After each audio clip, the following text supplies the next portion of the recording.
कवि सम्मेलन देख देख के घर की शीला देवी को शेर और शायरी का बुखार चढ़ गया था। अब वो सीधे मुंह किसी को जवाब ही नहीं देती थी। उनके पति और उनका बेटा तो काम करने घर से बाहर चले जाते थे और उनकी शायरी झेलनी पड़ती थी बहू रेणु को। अब सास बोलती नहीं, अर्ज करती थी, संदूक पे रखी संदूक, संदूक में रखे झुमके, बहू झुमके निकाल के दे मेरे, कहाँ लगा रही है ठुमके। माँ जी, झुमके तो आपके निकाल दूंगी मैं, लेकिन आपके दिमाग से ये शायरी का भूत कैसे निकलेगा? छोटे लोग नहीं समझेंगे, शायरी है शौक बड़ा, तू अपने काम से काम रख, मेरे काम में मत टांग अड़ा। शौक अलग बात है, लेकिन हर चीज में अपना शौक डाल देने से जग हंसाई हो सकती है सासू माँ। अरे मैं हूँ एक नंबर कलाकार, कोई ऐसी वैसी बला नहीं, तुम घर के कामों में उलझी, समझोगी मेरी कला नहीं। ठीक है माँ जी, आप नहीं समझती तो कोई बात नहीं, लाओ मैं आपके झुमके ही निकाल कर दे देती हूँ। बहू सास के झुमके निकाल कर देती है और वहां से चली जाती है। शाम को बहू अपने पति से शिकायत करती है, सुनिए जी, आप माँ को कुछ समझाते क्यों नहीं? अरे क्या समझाना है माँ को? अरे अपनी शायरी थोड़ी कम करे ना। अरे तुमको उनकी शायरी से क्या दिक्कत है? अरे मुझे नहीं, पर पड़ोस में सब लोग हंसते हैं, कहते हैं बुढ़ापे में लोग सठिया जाते हैं, लेकिन शीला जी तो शायर हो गई हैं। अरे लोगों का काम है कहना, लोगों की बातों का क्या टेंशन लेना।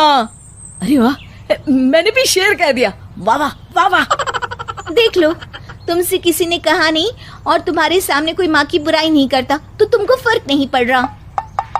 अरे तुम खामखा की बात का बतंगड़ बना रही हो। चलो चाय बना कर ले आओ मेरे लिए, साथ पियेंगे, कोई ढंग की बातें करेंगे। रेणु चाय बनाने लगती है। पहले वो अपने पति को चाय देती है, फिर सास को और आखिर में अपने ससुर को। लेकिन वो देखती है कि ससुर जी कुछ परेशान से हैं। क्या हुआ ससुर जी, कोई बात हो गई है क्या? अरे तेरी सास बात बात पे शायरी करती है। कल मैंने पूछा कि खाना खाया तो तेरी सास ने क्या जवाब दिया पता है? अरे गलती की और आरोपी ने कोड़े खा लिए फटाफट, खाना तो नहीं पर पकोड़े खा लिए झटाझट। अब बता क्या जवाब दूं इस बात का? वो तो सभी से शायरी में ही बात कर रही हैं, मुझे भी समझ में नहीं आता कि क्या करूं मैं। बेटा उसको उसी की भाषा में जवाब देना पड़ेगा। मैं तो आम बातचीत में भी उसके सामने कुछ नहीं बोल पाता, शायरी में क्या बोलूंगा भला। ससुर ने जैसे ही कहा कि उसको उसी की भाषा में जवाब देना पड़ेगा, बहू को ये बात जच गई। अगले ही दिन वो शायरी की कुछ किताबें लेकर आई और शायरी की प्रैक्टिस करने लगी ताकि सास को उन्हीं की भाषा में जवाब दे सके। उसने दिन रात एक कर दिए। एक दिन सब साथ में बैठकर टीवी देख रहे थे, तभी रेणु सबके लिए बिरयानी बनाकर लाती है, लेकिन सास को बिरयानी भाती नहीं।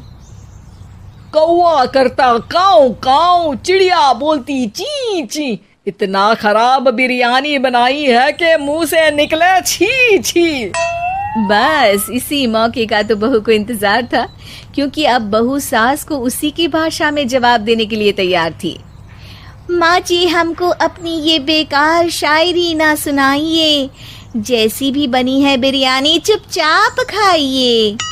ससुर जी और रेणु के पति ने रेणु का जवाब सुनते ही जोर से ताली बजाई और सास ने जब रेणु का शायराना जवाब सुना तो उनके गले में बिरयानी अटक गई। बहू ने एक और शायरी का तीर छोड़ा। शायरी में बहू के सामने सास हो जाएगी ढेर, क्योंकि सास मारेंगी एक शेर तो बहू मारेगी 1.25 शेर। सास को छोड़ के सब वाह वाह करने लगते हैं। आज पहली बार सास को नहले पे दहला मिला था और रेणु ने सास का मुंह चुप करा दिया था। अगले दिन रेणु का पति उससे कहता है, अरे वाह, तुमने तो माँ की बोलती ही बंद कर दी, मजा आ गया। अब मेरे लिए कुछ बना दो, खाकर मैं काम पर चला जाऊं। शायरी ही है मेरा जीवन, वही करूँगी जी भर के। नौकरानी रख लो कोई, काम नहीं करूँगी मैं घर के। अरे तुम क्या माँ जैसी हरकतें करने लगी, सीधे सीधे बात करो ना। हो गई कल शायरी, रोज थोड़ी ना करोगी। शीशी भरी गुलाब की पत्थर पे फोड़ दो, जो मुझे शायरी से रोके उसके कान मरोड़ दो। पति घबराकर वहां से चला जाता है और बाहर उसके पिताजी के पास जाकर बैठ जाता है। दोनों अपनी बीवियों की शायरी से परेशान है। ससुर को पछतावा होता है कि क्यों उसने बहू को सास की भाषा में ही जवाब देने का आइडिया दिया। अब तो घर में दो दो शायर हैं। दोनों एक साथ दुखी स्वर में कहते हैं, हम दोनों की ही बीवियां जब से शायर हो गई है, क्या बताएं, जिंदगी एक फटा हुआ टायर हो गई है।